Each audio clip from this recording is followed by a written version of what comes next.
75th day of BB കഴിഞ്ഞിരിക്കുകയാണ്. പ്രധാനമായിട്ട് 3 കാര്യങ്ങളല്ല നടന്നതല്ലേ. ഒന്ന് ജയിൽ നോമിനേഷൻ ടാസ്ക്, രണ്ടാമത്തേത് ക്യാപ്റ്റൻസി, മൂന്നാമത്തേത് സീക്രട്ട് ടാസ്ക്. ഇതിൽ ജയിൽ നോമിനേഷൻ ടാസ്കിൽ അനീഷ് അതിന് അർഹനാണോ എന്ന് ചോദിച്ചു കഴിഞ്ഞിട്ടുണ്ടെങ്കിൽ എനിക്ക് തോന്നുന്നില്ല ആയിരുന്നു എന്നുള്ളത്. അതിനേക്കാളും അർഹതപ്പെട്ട എത്രയോ ആൾക്കാർ അവിടെ ഉണ്ടായിരുന്നു. അവർക്ക് വേണ്ടിക്കൽ നിവിനെ നോമിനേറ്റ് ചെയ്യായിരുന്നു രാത്രി നടന്ന കോലാഹലങ്ങൾ വെച്ചിട്ട്, അല്ലെങ്കിൽ ആദിലിനെ നോമിനേറ്റ് ചെയ്യായിരുന്നു പാവകറ്റതിനെ ഒക്കെ ബേസ് ചെയ്തിട്ട്. പക്ഷെ അവർ ചെയ്തില്ല. പോട്ടെ. അത് കഴിഞ്ഞ് രണ്ടാമത്തെ ടാസ്ക് ക്യാപ്റ്റൻസി ടാസ്കിലും നമ്മളത് തന്നെയാണ് കണ്ടത്. അതിൽ അർഹതപ്പെടാത്ത 2 പേർക്ക് കിട്ടിയതുപോലെ കളിച്ചു എന്ന് പറഞ്ഞു കഴിഞ്ഞിട്ടുണ്ടെങ്കിൽ അതുകൊണ്ടാണ് അക്ബറിനെ നോമിനേറ്റ് ചെയ്യുന്നതെന്ന് പറഞ്ഞിട്ടുണ്ടെങ്കിൽ എനിക്കൊരു ലോജിക്കും തോന്നിയില്ല. അവിടെ ഉള്ള എല്ലാവരും കളിച്ചിട്ടുണ്ട്. ഷാനവാസ് മാത്രം ഒഴിഞ്ഞു നിന്നു എന്നല്ലാതെ മറ്റുള്ള എല്ലാവരും അവിടെ കളിച്ചിട്ടുണ്ട്. എന്നിട്ട് എന്തുകൊണ്ട് അവരൊന്നും നോമിനേറ്റ് ചെയ്തില്ല? അപ്പോൾ അത് ഗ്രൂപ്പീസല്ലേ. അങ്ങനെ കറക്റ്റായിട്ട് വ്യക്തമാകുന്നത് പോലെ ആ ഗ്രൂപ്പിലെ 3 പേരും ഇപ്പോൾ അവിടെ ഇങ്ങനെ നിൽക്കുന്നുണ്ട്. അതും കഴിഞ്ഞു. അടുത്തത് എന്ന് പറയുന്നത് സീക്രട്ട് ടാസ്ക്കാണ്. അതിൽ ഷാനവാസ് വളരെ മികച്ച രീതിയിൽ തന്നെ കാര്യങ്ങൾ കൈകാര്യം ചെയ്തു.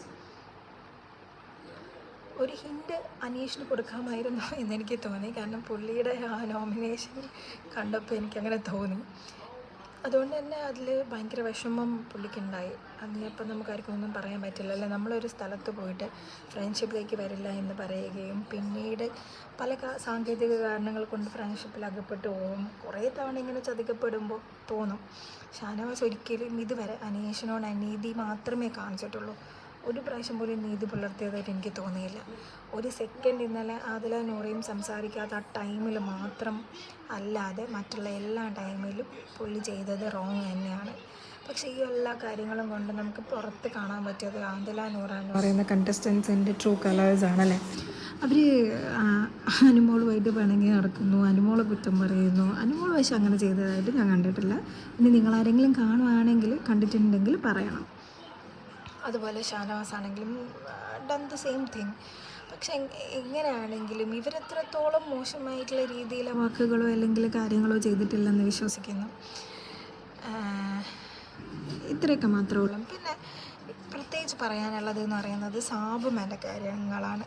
ഈ അടുത്തിടയ്ക്കാണ് പുള്ളി ഒന്ന് ആക്റ്റീവായിട്ട് വരാൻ തുടങ്ങിയത്.